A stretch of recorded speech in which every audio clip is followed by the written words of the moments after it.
అందరికీ వందనాలు. సలాం అలైకుం, నమస్తే. మనమందరం బాగుంటే దేశం బాగుంటుంది. దేశము బాగుండాలంటే దేవుడు మంచి వర్షము పంట ఇవ్వాలి. రెండోది, కులం మతం అనేది బాధలు చిక్కులు తెచ్చుకోవద్దు. ఒక స్నేహితుడు చనిపోతే ప్రతి కులము ప్రతి సమాధికి వెళ్తాము. ప్రతి కులంలో ప్రతి స్నేహితుడు సమాధికి వెళ్తాడు. అందరము కలిస్తేనే సమాధి. అందరికీ ప్రేమించేది సమాధి. నువ్వెంత సంపాదించినా, ఎంత నువ్వు మూట కట్టినా, ఆ మూటను ఇక్కడ విడిచి గుర్తు తెలియకుండానే నువ్వు సమాధికి వెళ్ళిపోతావు. నీ ఆత్మ దేవుడు తీసుకువెళ్తాడు.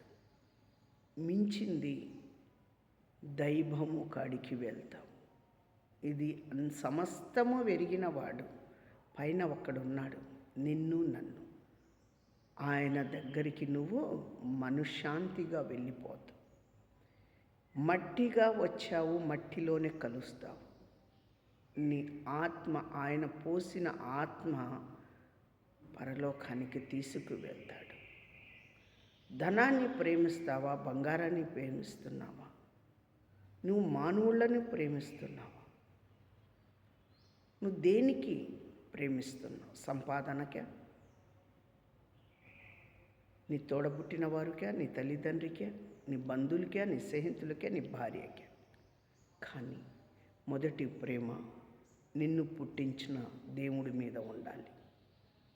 ఈ భూమి మీద నిన్ను నడిపించిన వాడి మీద ఉండాలి.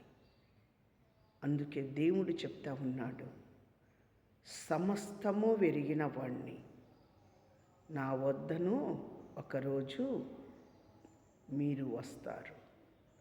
నేను మట్టిగానే బొమ్మను చేశాను, మట్టిగాను నేను మళ్ళీ మట్టిలో కలుపుతాను. నా ఆత్మను నేను తీసుకువెళ్తాను. జాగ్రత్త కలిగి ఉండండి. నేను అని ఎవరైనా ఇదిగా రాకండి, నోరు జారకండి. జాగ్రత్త కలిగి దేవుడి దగ్గర ఆ దైవము భూమికి ఆకాశానికి సూర్యుడు చంద్రుణ్ణి నిలబెట్టినవాడు, మానవుణ్ణి తెచ్చినవాడు, ఈ భూగర్భంలో ఎన్నో తెచ్చినవాడు దైవము ఒక్కడున్నాడు. ఆయన కొరకు మీరు ప్రార్థించండి. ఆయన కొరకే మనం ముందుకు నడుద్దాము. హల్లెలూయా, ఆమేన్.